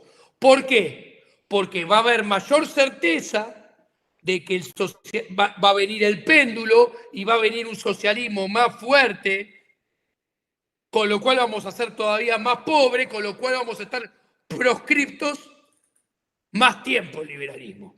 Y hay una cosa, porque yo veo en el chat, ¿no? Y yo todos los viernes con los miembros debatimos, que me hablan, no, pero ahora cuando salga la ley bases y ahora cuando salga el RIGI, la ley bases es que eran 660 artículos y ahora pasó a tener 160 artículos o algo por el estilo, no es de un día para otro. Se necesita tiempo para llevar adelante las desregulaciones y demás. Y el RIGI, que está bien orientado hacia minería, petróleo, gas y demás, no van a venir pasado mañana. Y si llegan, van a impactar en las zonas donde ellos actúen. Además que tienen 3 condiciones que son por 30 años que no, o sea, le dieron semejantes condiciones que no va a derramar ni siquiera en las zonas de influencia donde se van a instalar esas inversiones. O sea que A ver, no mueve el amperímetro el RIGI en el corto plazo. a ver. Primero, la gente tiene que saber que un proyecto de inversión, desde que sale la ley, después se te tiene que ocurrir. Después tiene que venir la época de estudio. Después tiene que venir la época de conseguir el financiamiento. Después tiene que venir la época de traerlo. Después tiene que venir la época de implementarlo, de construirlo, concretamente. Y le tenés que dar estabilidad jurídica Exactamente. y económica. Exacto. Entonces vos tenés un problema de timing. Los beneficios de los proyectos de inversión, que encima son irreversibles. ¿Qué quiere decir? Esto es parte de mi tesis en Inglaterra. La inversión, como es irreversible, depende, entre otras cosas, del peso de la deuda y de la estabilidad del tipo de cambio. ¿Por qué? Porque son irreversibles, son a mediano y largo plazo, con lo cual es muy importante la estabilidad del tipo de cambio porque te tenés que asegurar un flujo de mediano y largo plazo más o menos constante en moneda dura. Segundo, la deuda y el peso de la deuda es importantísimo. ¿Por qué? Porque si vos tenés una deuda con vencimientos explosivos durante los próximos 15 años, eso te asegura que el gobierno que venga, que esté, tiene que expoliar más al sector privado porque tiene que pagar esa deuda con mayores impuestos. Con lo cual, las condiciones que te prometieron para invertir, va a entrar a funcionar el péndulo y te las van a cambiar por más que estén, o acaso Argentina nunca tuvo juicios en el CIADI. Por Dios. Entonces, te van a cambiar las condiciones por el peso de la deuda y entonces vas a decir, no entro al RIGI tampoco.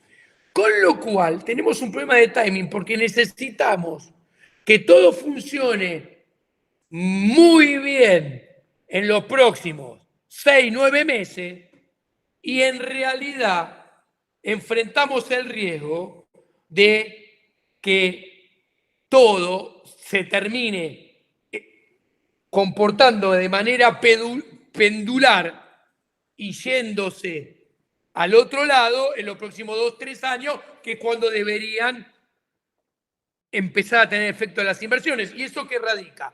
Radica en que no se terminan haciendo o se van a hacer muy pocas. Con lo cual, el panorama es difícil.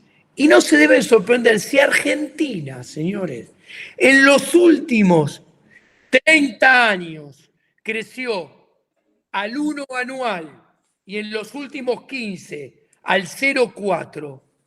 ¿Por qué van a pensar que los próximos 3 va a crecer al 3, 4, 5, 6? Porque tienen ganas, porque las fuerzas del cielo están de nuestro lado. Pero el problema es que la economía es atea. Claro. Le quiero contestar a Anita, que debe ser, Anita dice, pueden tener razón en todo, pero la forma de decirlo me da asco realmente. Muy soberbios ambos. Está claro que no quieren que le vaya bien. Quieren decirles tengo razón. Eso quieren. Anita evidentemente se hizo miembro hoy. No me conoce. No ve los videos anteriores. No tiene ni idea. Y evidentemente me parece que Anita debe tener pocas amigas, porque vos fuiste y sos amigo de Javier durante 15 años y desmentime si no fuiste el que le dijiste, cuando choques la cabecita, yo voy a estar.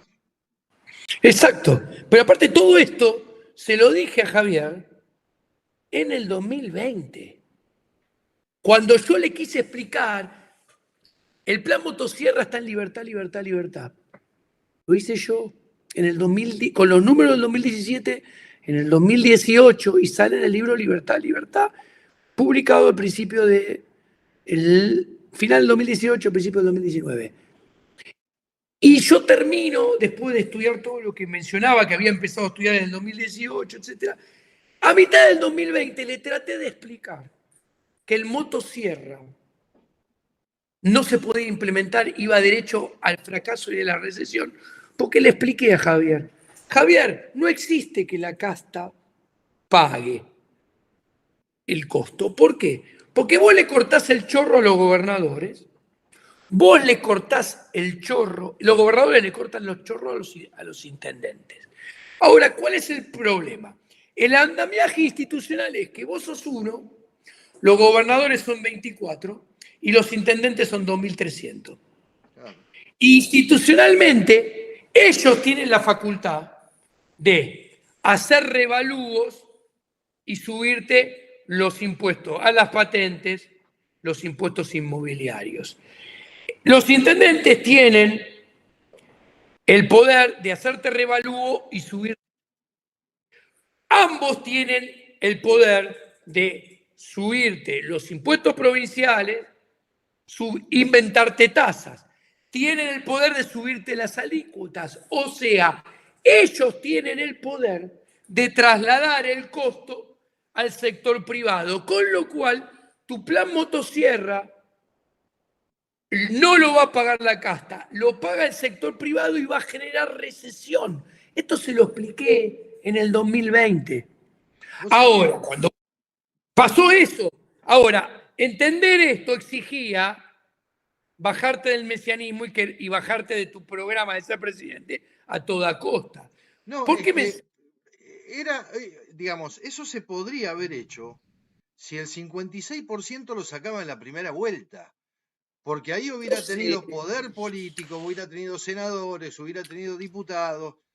¿Me entendés? Y acá tenemos. No tenía que sacar mucho más porque se renuevan de a mitad o de a tercio. O sea, vos ganabas el 56 de la mitad. ¿Me entendés cuál es el sistema? Es perverso. El sistema está hecho para que nada pueda ser cambiado desde adentro. También se lo expliqué. Porque el sistema de reglas y las instituciones, que es esto que estoy hablando, está hecho primero para proteger al sistema de cambiarlo desde adentro y después para que todo sea potenciarlo desde adentro. Por eso pasó lo que pasó los últimos 30 años. Vos sabés que yo estuve en La Rioja, estuve en Catamarca, fui a las termas de Fiambalá, al Balcón de los Pisis, qué sé yo, y después estuve en La Rioja, tierra de Quintela. Quintela que sacó el Chacho. Sí. Carteles gigantescos, o sea, obras paradas, obras públicas paradas, pero se gastó una fortuna en hacer carteles gigantescos. Por culpa de Milei. Obra parada porque el gobierno nacional no nos transfiere los fondos. Obras paradas. Milei, yo estuve en Córdoba, estuve en Colonia Carolla. Estuve haciendo preguntas. La gente, viste que Milei ganó con el 75%. Sí. La gente se está hinchando un poco las pelotas. Se empezó a hinchar un poco las pelotas porque empieza a ver las inconsistencias. O sea que la luz, el gas, el transporte, la diferencia con el AMBA, el tiempo pasa y no hay rebote, no hay reactivación. Ahora, en Milei en La Rioja es mala palabra. Es absolutamente mala palabra. Entonces, encima tiene que lidiar con eso, porque, digamos, los senadores responden a los gobernadores. O sea, por eso, yo no sé dónde viste, Anita, la soberbia. Yo acepto que no te guste la charla, pero no me podés tildar a mí de soberbio y mucho menos a Diego cuando estamos hablando con números y estamos tratando de buscarle una solución. Yo lo que quiero es que le encuentre una solución, porque si le sale mal, lo que viene, otra que Massa, otra que el kirchnerismo. A lo mejor te viene Grabois después de esto, ¿me entendés? Bueno, yo lo expliqué varias veces eso, que hay altas chances que venga una grieta peor que la grieta de la cual venimos, de CFK contra el gato. Una grieta entre este gobierno y Kicillof barra Grabois va a ser una grieta a partir de la cual el sector privado va a pagar facturas mucho más grandes que las que pagó con la anterior grieta. ¿Por qué? Porque es una grieta mucho más violenta. Bastiat decía, donde entra el comercio, no entran las balas. Ahora, donde entran las balas, la violencia, no entra ni el comercio ni la producción, con lo cual el sector privado paga los platos rotos con más destrucción de riqueza. Yo el otro día casi me caigo de culo. Vi dos encuestas donde empezó a crecer la imagen de Grabois. ¿Viste? Hay que poner, vamos 6 meses nada más. Y hoy en el Palacio Barolo, en el segundo piso del Palacio Barolo, se juntaron la gente de Grabois, o sea, se están uniendo Grabois, Pichetto, que fue, viste que el hijo de Pichetto es economista, se juntó Sí. Seti por el lado de Massa, se juntó gente de Grabois, todos la parte económica, pero todo el peronismo, de Máximo, de Kicillof, que no es lo mismo, que están peleados, A muerte. La gente de Moreno, la gente de Pichetto, la gente de Massa y la gente de Grabois. Se están organizando. Vos decís, ¿y para qué se están organizando? Por otro lado, salvo Pato Es Bullrich, más, es más, le votan lo que tienen que votar para que le votan las cosas como se las votaron, para que le dé tiempo a Milei a seguir equivocándose y cayendo solito, y ese mismo tiempo a ellos les sirva para organizarse. ahora, por otro lado, a mí del Instituto Patria, los miembros saben que que yo tengo ahí un contacto, no lo quiero mandar al frente porque si no, pero tengo un contacto. En el Instituto Patria dicen, no, son 4 años de mi ley, ustedes háganse esa idea. Nosotros nos tenemos que organizar para 4 años de mi ley, pero es solamente en el Instituto Patria. El resto del peronismo y en el macrismo, no Patricia Bullrich, sino en el macrismo, larretismo, María Eugenia Vidal, Rito Hondo y demás, también están armándose ante una eventual crisis social, que yo sigo sin verla por ahora, gracias a Dios. Yo creo que la gente se la sigue bancando. ¿Por qué? Sí, sí. Porque la inflación está bajando y bueno, la reactivación va a tardar. Esos todavía no se está el tema de la ley bases, le está dando chances. O sea, yo siempre digo que 6 meses de imagen positiva y un vaso de agua no se le niega a ningún presidente. Yo le tengo miedo porque yo creo que lo más fácil ya lo hicieron, que era licuar, que era pasar la motosierra, eso ya está. Ahora viene la parte más difícil, que sería lo más doloroso, y ahí tengo miedo. Yo le tengo miedo al segundo semestre. Yo veo un segundo semestre mucho peor. O sea, yo creo que lo mejor de este plan ya lo vimos. Que ahora viene lo Yo peor. te hago, exactamente, te hago una reflexión. Si vos decís Porque que ahora está pasar, truncado. si vos decís que pasar la motosierra es fácil, imagínate lo que es volver a aumentar el gasto, lo fácil que es.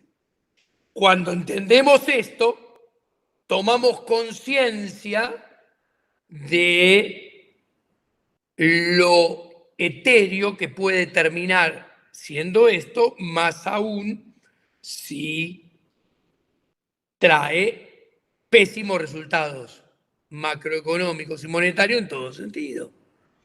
Y ahí vemos que no hay reformas estructurales en serio. Ahora, yo creo que lo que no negocia Milei, de eso estoy convencido, que no va a negociar yo no sé si superávit, pero por lo menos el equilibrio fiscal, eso no lo va a negociar. Eso no lo va a negociar. Lo que pasa es que... Lo que pasa es que no es sostenible el superávit.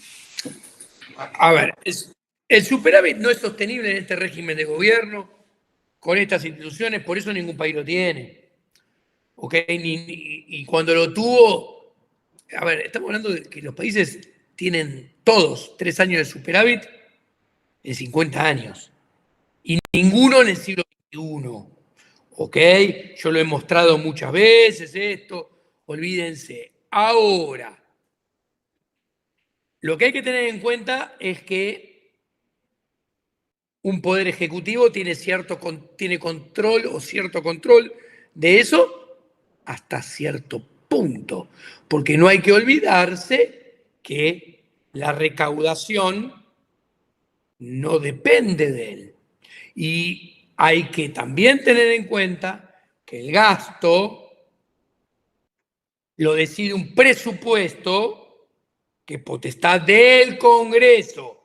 Y ya tuvo un año sin presupuesto, que es este, o va a gobernar siempre sin presupuesto. Entonces, de vuelta, uno puede tener muchas ganas de tener cierto resultado fiscal, pero tanto por el lado de los ingresos como por el lado de los egresos, las cosas no están bajo total control del Poder Ejecutivo. ¿Qué puede hacer el Poder Ejecutivo? Ok, no gasto. Listo, bueno. Pero ¿hasta qué momento no gasto? De vuelta.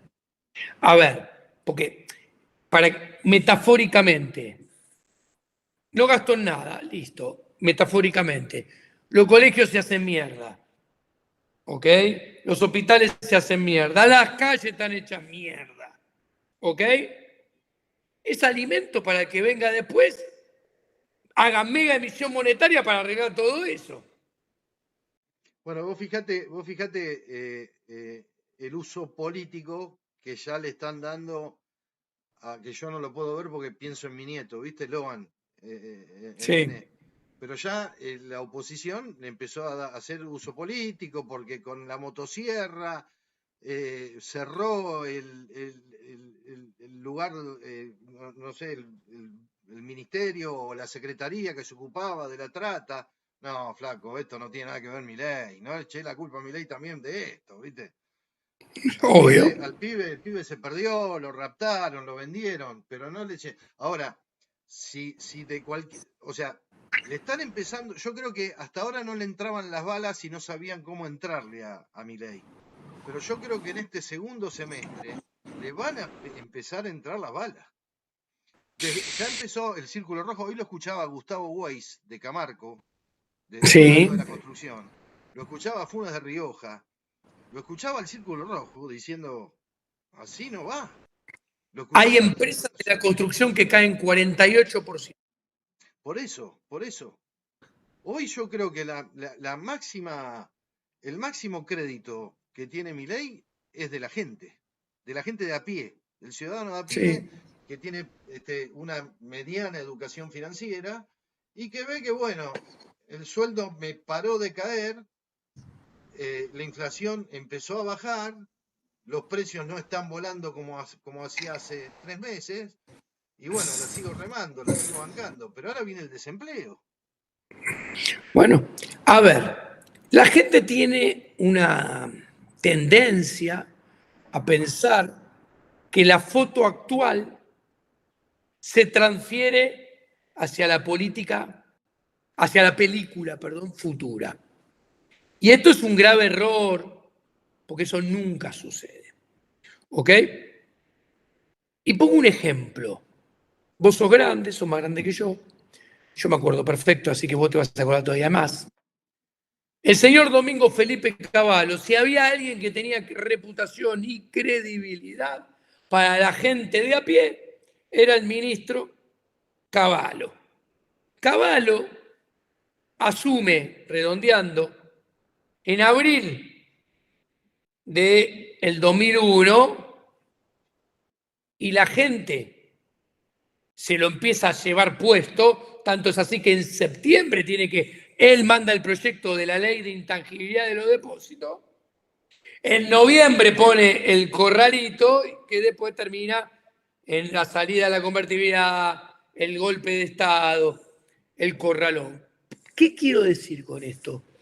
Que el devenir de los acontecimientos es tan dinámico, tiende a acelerarse, que se lleva puesto hasta el más pintado, al que parece que tenía el apoyo de todos para siempre. Y no es así. Ese apoyo se diluye muy rápidamente también. Claro, claro. Bueno, Diego, vamos cerrando. Te vas la semana que viene al exterior, ¿no? Sí, me voy un ratito al exterior, exactamente. Bueno, ya tenemos casi 2 horas de charla, 2 horas y media, salvo la ¡Opa! parte de que no metí en los dedos. Me faltaba el técnico acá, ¿viste? Pero que me ayudó por WhatsApp, más el técnico tuyo, por lo menos lo logramos. Vos saliste así grandote y yo salí chiquitito en la pantalla, pero Yo me veo al revés. el invitado eras vos. La idea Yo me veo era... chiquitito. Y a vos grandote. No, pero se ve al revés. Así que es como corresponde, porque el entrevistado sos vos. Yo quería que vos expreses tu Muchas idea gracias. y, bueno, ayudar a la gente a pensar. Mucha gente puede estar de acuerdo con vos o conmigo, o puede estar en desacuerdo, pero por lo menos algunos lo vamos a hacer dudar. Y bueno, ojalá que las cosas... ¿Ese Merval en dólares amarillo que tenés ahí atrás viene del futuro o es del pasado? No, este que tengo de atrás es de 1988-2002 y el que tengo de este lado es 91-2004. Es lo que va a pasar ahora, o sea, esto es lo que va a pasar ahora, como esto. Siempre Por te eso digo, te dije viene del futuro. viene del futuro, sí, sí. Bueno, yo ya le vengo avisando mucho a los miembros de mi canal de lo que va a pasar con el Merval y la realidad me está dando la razón. Y hoy decía, ¿no? Hoy tuiteaba, hablando un poquito de mercado, yo sé que no es tu fuerte los mercados, pero digo, hubo un montón de gente, viste que el público se retroalimenta.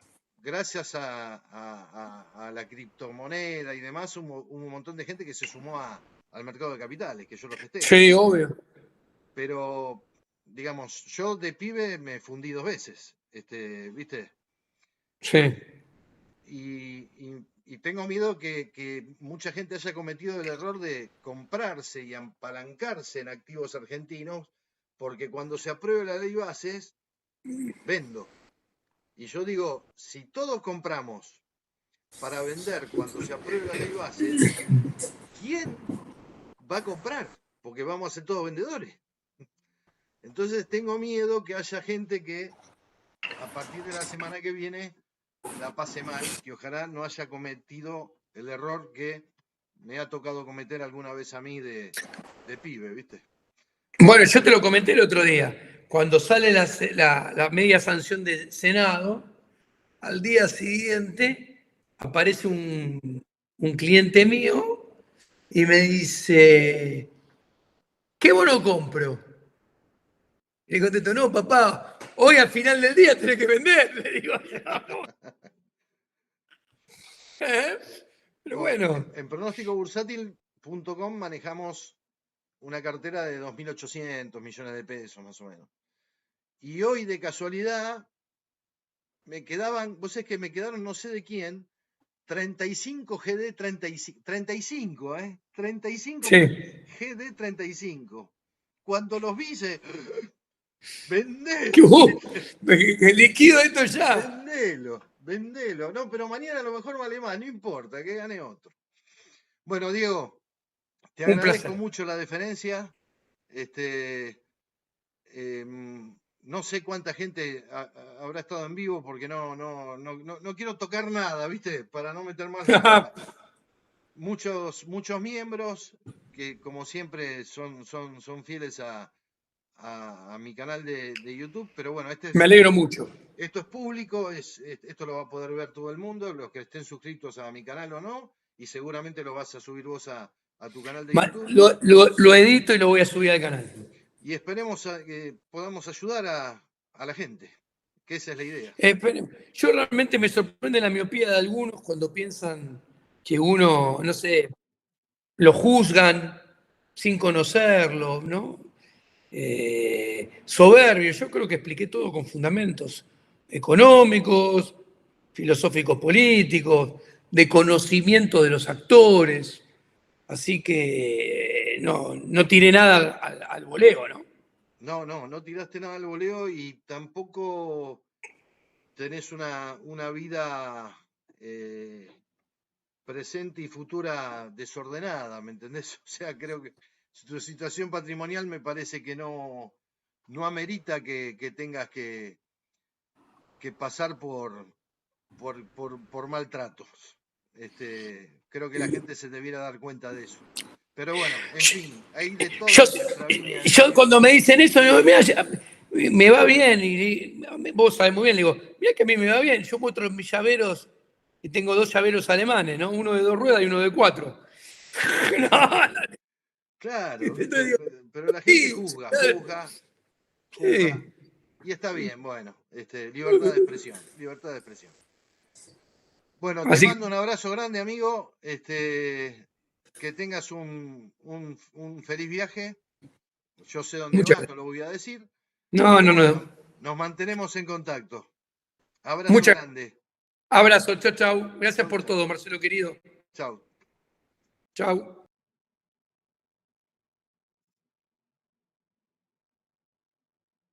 Bueno, señores, eh, ¿cómo salió todo? ¿Se escuchó bien? ¿Anduvimos bien? No me enojé, Anita, con vos ni para nada. ¿No? Me enoja que me tildes de soberbio, porque si algo creo que no soy es soberbio, pero todo bien. Bueno, los invito mañana. Mañana vamos a hacer una charla un poco más corta, porque hoy quedé fusilado. Pero bueno, mañana nos ponemos los miembros. Tenemos muchas cosas para hablar mañana. Hay buenos negocios para hacer con CDRs. Así